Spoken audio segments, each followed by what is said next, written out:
Hello everybody, it's Liliana Rowena, and if you have never been on my channel before, hello, I'm so happy you're here. If you happen to like what you see in the video, please subscribe. If you like kind of my vibe, you want to come back and hang out with me a bit more on this channel.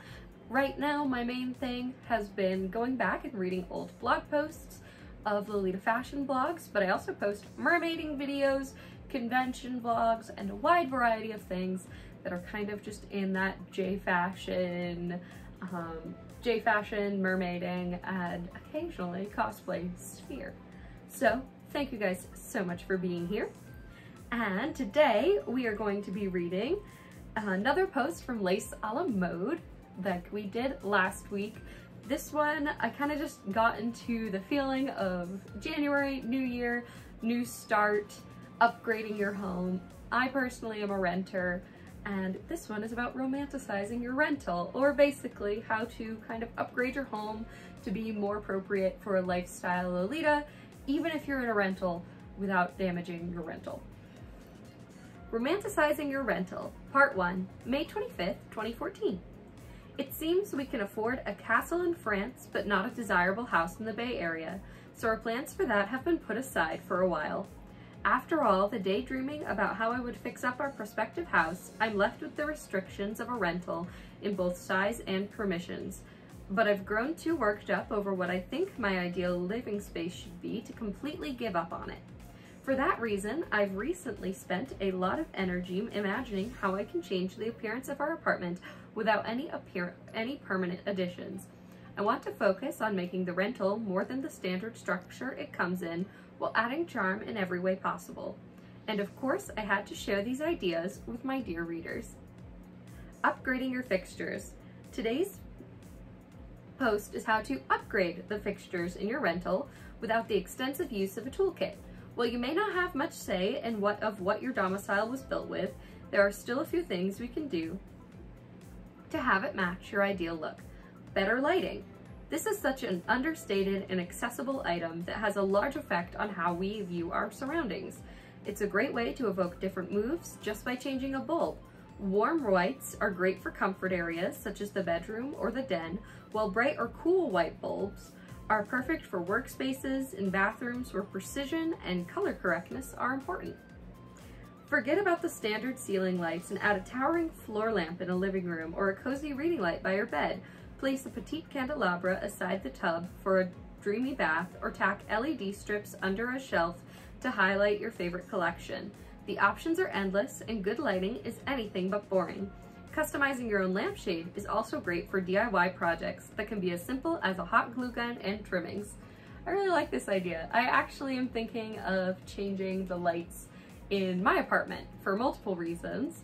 One, they're like really old, really yellow lights, which makes me have to color correct a lot in the videos, even if I am using like a ring light or my LED strips. It still creates kind of this yellow cast that I have to correct in editing.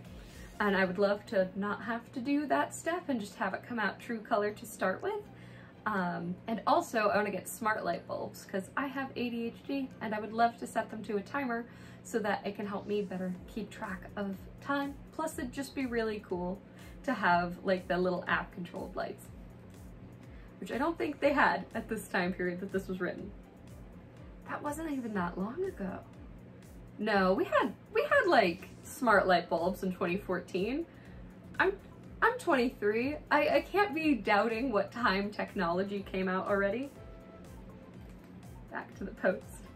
Area rugs. As a victim of ugly apartment carpentry, I understand how frustrating it is to have floors that are far from fashionable. Although we can't permanently replace them with something more attractive, we can still do what we can to cover them up. Tie in the colors of your decorum with a matching rug, or opt for neutral in a contrasting texture. Use a rug to visually separate different stations in a multi-purpose room. Be sure the new rug works with the current color of your floor, or it may clash worse than what you had before. Special rug holders for carpet will prevent lighter rugs from shifting or buckling. Temporary wallpaper. Even if my apartment management allowed me to paint, I would prefer an option with less commitment and fumes that my dear pets might inhale, which is why I opt for temporary wallpaper. The quicker payoff and limitless amounts of pattern make it a perfect match for apartment dwellers who want an easy alternative they won't have to paint over in a year. Cover the walls in neutral florals for a look that complements every season and make a statement with bright patterns. Cover just one wall or all of them, or use the leftover wallpaper to line bookcases or drawers. Also, note on this, if you have matte walls, fully matte walls like I have, where it's not a semi-gloss, don't use the temporary wallpaper. It will rip your paint off. There's probably paint that it won't rip off, but in a lot of like cheaper apartments, this 100% flat walling, it will get adhesive, will rip the paint off. I learned that the hard way with parts of what used to be the studio. Hang fabric. The standard window blinds are great for averting unwanted eyes, but they are unfortunately so plain.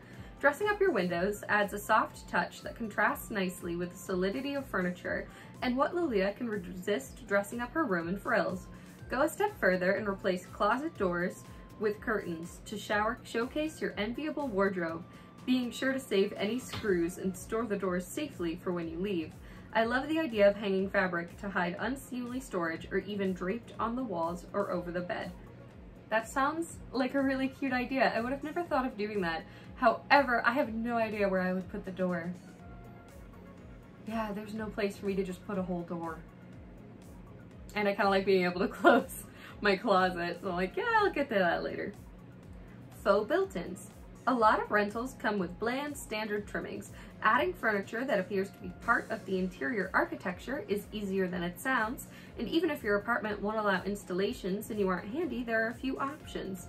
Perhaps the most charming among them is a fake fireplace. You could purchase a mantle alone and decorate the inside with logs or books or flowers, or visit a hardware store for a fake fireplace that houses a space heater, if you'd really like to pretend you're sitting by a fire.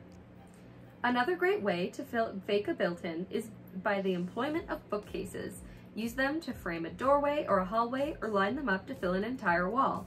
Make sure to find them in the same color as the apartment's trimming for a really built-in look. You can fill in the space between the top of the bookcase and the ceiling with crown molding.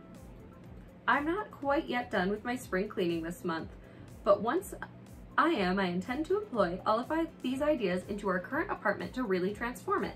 For more inspiration, check out my Pinterest board of interesting spaces, and be sure to check out part 2 of the series. Does the Pinterest board still exist? I think it might have been a mistake to click on the Pinterest board before part 2. I'll pick part 2. I will go see if that Pinterest board exists after I finish filming. So I just realized when I went to go click to the second part of this that unfortunately the Wayback Machine just went down for some scheduled maintenance.